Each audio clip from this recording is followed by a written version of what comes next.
तो नमस्कार दोस्तों, मेरा नाम है आनंद सिंह। और सबसे पहला एक जो विषय है जो मैं आपके समक्ष रखना चाहता हूँ, क्योंकि काफ़ी समय से इस विषय पर बहुत अधिक चर्चाएं हो चुकी हैं हमारे आसपास के लोगों से, और उनकी एक अलग से मेंटलिटी सेट हो चुकी है। और ये बदलाव केवल 30 सेकंड, 15 सेकंड, 20 सेकंड की रील्स के कारण। कोई भी रील आई, उसको हमने देखा, बात हमें थोड़ी सी अच्छी लगी, हम उससे प्रभावित हुए, तुरंत हमने वो मेंटलिटी सेट करी।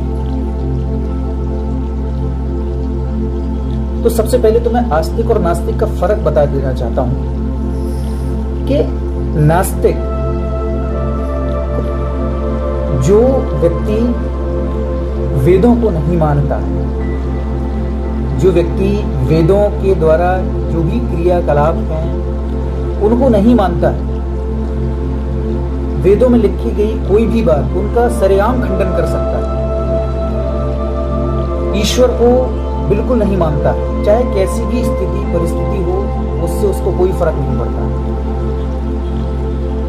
वो नास्तिक होता है। जो वेदों को मानता है, उपनिषदों को मानता है, ईश्वर को मानता है, उपनिषदों में, धर्म में जो भी क्रियाकलाप, वेदों में जो भी क्रियाकलाप, जो भी पूजा है, विधियां, उन सबको मानता है, वो आस्तिक है। तो यहाँ विषय केवल ईश्वर को मानने न मानने से आस्तिकता और नास्तिकता साबित नहीं होती। ये भ्रम आप मिटा दें अपने दिमाग से कि यदि मैं ईश्वर को नहीं मानता हूं तो मैं नास्तिक हूं। ईश्वर तो एक अलग विषय है, ईश्वर तो बहुत अलग विषय है। सर्वप्रथम जो आस्तिकता और नास्तिकता जो शब्द उभरे हुए हैं, मैं उनके विषय पर फोकस करना चाहता हूं। नास्तिक वही है जो वेदों के अनुसार नहीं चलता है। और यदि आप जाने में अनजाने में कैसे भी वेदों की बातों को, उपनिषदों की बातों को, किसी भी धर्म से जुड़ी किसी भी बात को यदि आप फॉलो करते हैं, यदि आपके घर में ईश्वर की मूर्ति है, आप मूर्ति पूजक हैं, किसी भी धर्म से बिलोंग करते हैं, तो आप नास्तिक हो ही नहीं सकते। और कुछ लोगों के साथ कुछ ऐसी घटना हुई कि उन्होंने ईश्वर को मानना बंद कर दिया।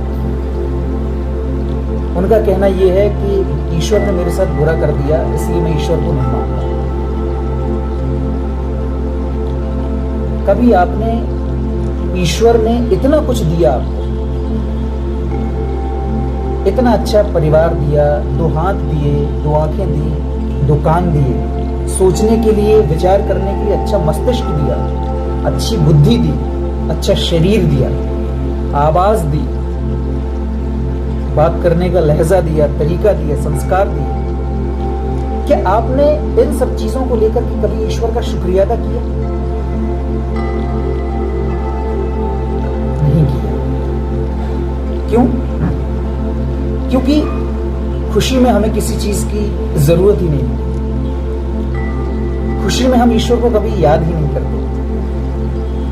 ईश्वर तो हमें याद आते हैं दुखों।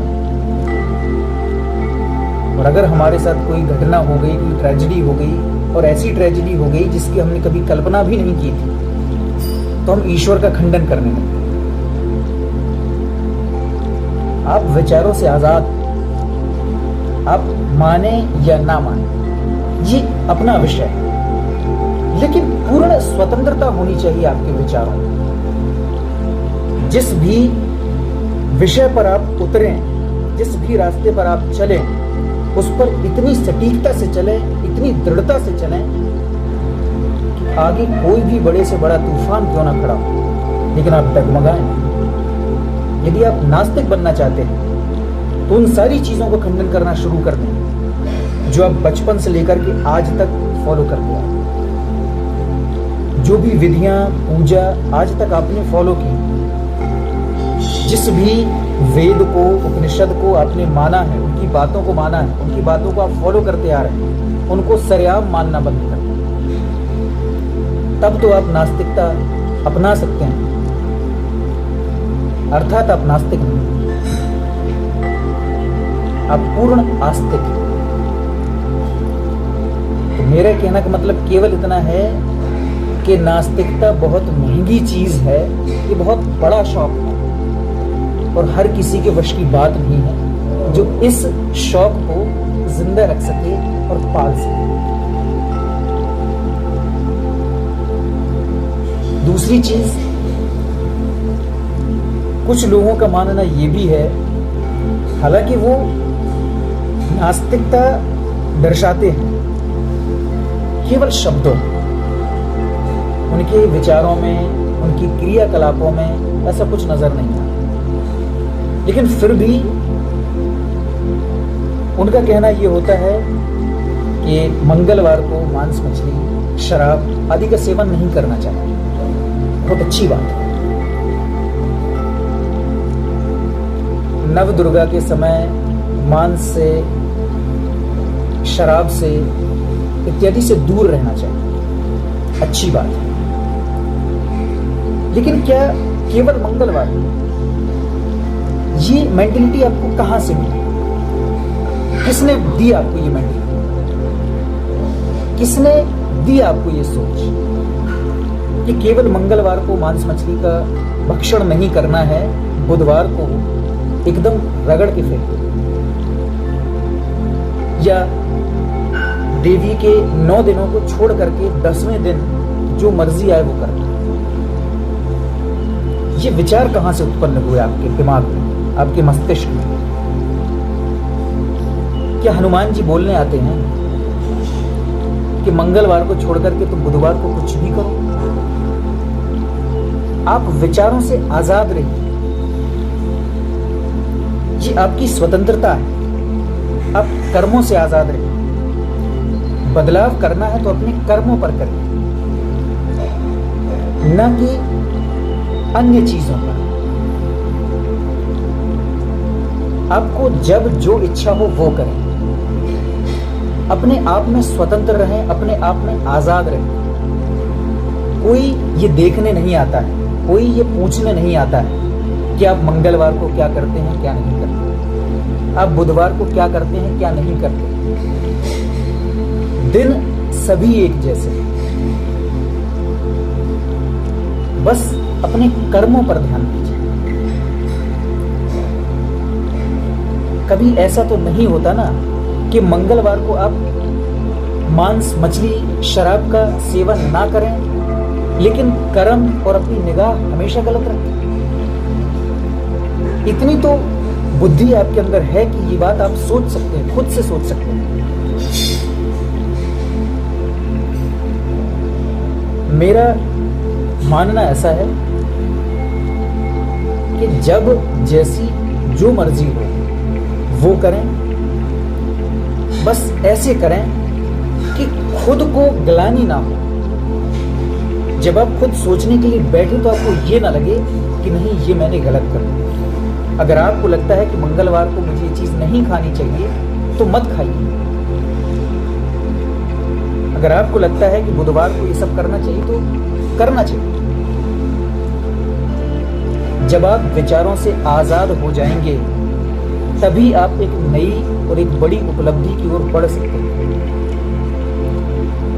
अन्यथा दूसरों को ज्ञान देने से, दूसरों को समझाने से कोई फर्क नहीं पड़ने वाला है। दूसरों को ज्ञान देना अच्छी बात है, केवल एडवाइस, केवल सजेशन, आदेश देना अच्छी बात नहीं।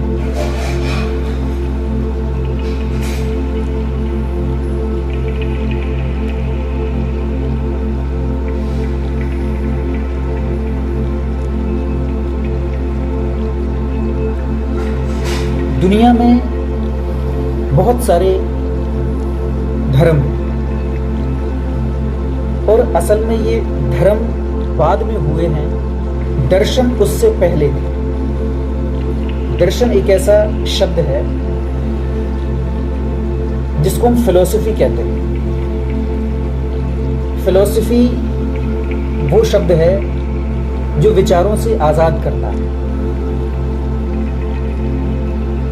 दिमाग की जो सोच है उसको बियॉन्ड करता है। दर्शन यदि आपने पढ़ लिया तो आप विचारों से आजाद हो जाएंगे। आप अपने तर्क रख सकते हैं, आप अपने तर्क क्रिएट कर सकते हैं। फिर आपको यह साबित करने की आवश्यकता बिल्कुल नहीं पड़ेगी कि मैं नास्तिक हूं, मैं ईश्वर को नहीं मानता हूं, मैं ईश्वर का सरेआम खंडन करता हूं।